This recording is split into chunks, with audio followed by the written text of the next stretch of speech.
Kaj? On ima tudi raka. Pa se on je sam 3 leta starejši od naju. Jaz ne vem, se sam meni zdi, ali tega zmer več. Ok, dobro, se slišva. Ajde. Pa ta rak, to bo treba nekaj narediti. Vse že cela epidemija. Zakaj ga je vedno več? A bomo to bolezen sploh daj povsem premagali? Že vem, profesor dr. Samo Zver mi bo gotovo znal več povedati o tem. Konc koncev, mrdeč pas iz eritrocitov. Profesor! Jože del Batera. Zdrav Jože, kaj dogaja? Lepega. Rak, nimam ga jaz, me je pa strah. Zdi se mi, da ga je zmer več. A je to res? Ja, potočnih je vedno manj, ne, tistih, s katerimi se ukvarjamo mi, je vedno več, Jože, dragi moj, ne, ampak en tak je vzrok, zakaj temu tako je predvsem to, da nam gre tako dobro, da vse dlje živimo, ne. In te rakave bolezni so v prvi vrsti stvari, ne, ki zadevajo starejše ljudi. In če bi mi bili stari 150-200 let, bi imeli vsak po enih 5-6 hematoloških rakov, ne. Na srečo umremo prej, ne, zaradi drugih stvari. Hočete reči, da je to v bistvu posledica našega napredka? Da nam gre dobro, če tako karikiram, ne. Seveda, ne, da se štekamo, ne, rak za vsakega posameznika, tistega, ki ima, je to resna bolezen in noben mu ne privoščim. Stvari v življenju so ponovadi enostavne, ne, in delamo ne vem kakšne benzene, pa ne vem kakšne diete, pa glutenske hrane, da bo manj, stvari so pa enostavne, zato ker smo vse starejši. V osnovi, pa še nekaj je važno, ne Jože, še nekaj je važno, da smo vedno boljši v diagnostiki. Če seveda ne pride COVID, pa ne moreš k zdravniku, ne, to je pa druga stvar, ne. In tudi zato se je dobro cepati. Se pravi, prvi razlog je, da smo vse starejši, drugi pa, da vedno boljš odkrivamo bolezen. Exactly, ne, ker vedno bolj smo pametni, ne, doktorji, ne, vedno bolj učimo, tudi vemo, kaj učiti mlajše kolege, pa vedno boljše mašine imamo, pa tehnike, kako to ugotovimo. Tako da nam je boljš na vseh ravneh. Kako pa je z bojem proti raku v Evropski uniji? EU, ne, je precej podoben nam, ne, nam gre zelo dobro, ne, na nek način. Ne.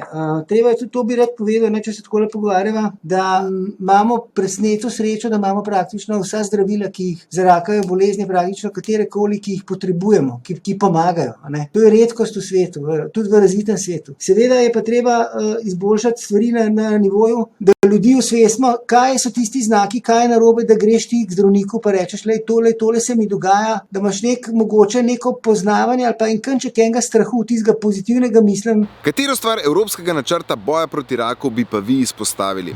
Evropski načrt boja proti raku namenja 4 milijarde evrov za ukrepe na 4 ključnih področjih. Preprečevanje, zgodnje odkrivanje, diagnoza in zdravljenje ter izboljšanje kakovosti življenja.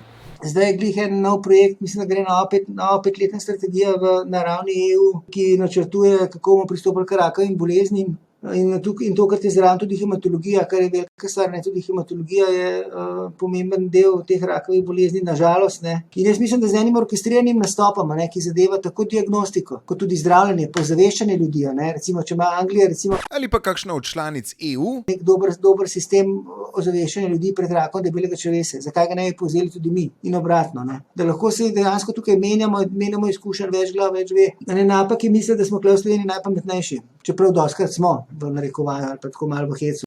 Torej sodelovanje znotraj Evropske unije smiselno. Tako. Izmenjava izkušenj, načinov zdravljenja. Včasih najdeš, da so neki načini zdravljenja, recimo starejši, ki so tudi zelo poceni, lahko enako učinkoviti kot nekateri top načini zdravljenja, ki pa so blazno dragi. Tako pa zveš marsikaj, ne, takole, ko hodiš na sestanke, na forume, ko menjaš izkušnje in marsikaj se da izkoristiti in takole izvedeti, ne. Po levi mogoče, tako da rečem, ne. Ali lahko pričakujemo, da bo ta bolezen nekoč v Evropi in seveda po celem svetu povsem premagana, tudi s pomočjo evropskih zdravnikov in znanstvenikov? Ja, lej, takole je, ne, Jože. Mi recimo marsikero rakavo bolezen danes znamo tudi povsem pozdraviti, a ne. Marsikero pa ne, ampak jo znamo pa recimo diseminirani plazmocitoma je ena taka stvar, ki je dosti pogosta, to je 10. rak nasploh po pogostosti. Ko sem jaz začel delati pri 30 leti, je bilo preživetje dobre 2 leti. Zdaj je 7 nekje, ne. In to je bolezen starejših ljudi. Saj vem, da se mogoče čuden sliši, ampak recimo meni je tudi uspeh, da nekdo, ki zboli pri 75. letu, mu lahko omogoča še solidno življenje 5-6 let, pa da umre od nečesa drugega. Saj ne me razume, da se delam norca. Smrt je smrt, ne, ampak vseeno je živel z mojo rakavo boleznijo, kvalitetno življenje, bil za tistimi, ki jih ima rad in to je veliko. Nekega univerzalnega zdravila za raka nimamo, ne. da bi rekel, pozdravili bomo vse, ampak nekoč verjetno bomo. In recimo tudi ta naša metodologija, s katero se jaz malo bolj ukvarjam, ta kartecelično zdravljenje, je ena stopnica, ali pa mogoče celo 2, 3 k tej poti ozdravitvi rakov. Zaradi tega se tudi toliko trudimo, da to implementiramo, pa ne samo v krvne rake, ampak tudi v solidne rake. Super zaključek, torej je možno.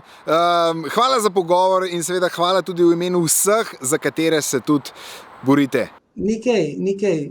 Sami ste se krivi, jaz veliko govorim, tako da ste mogli poslušati. Z veseljem. Adijo, doktor. Čau, Jože, se vidimo kaj, ne?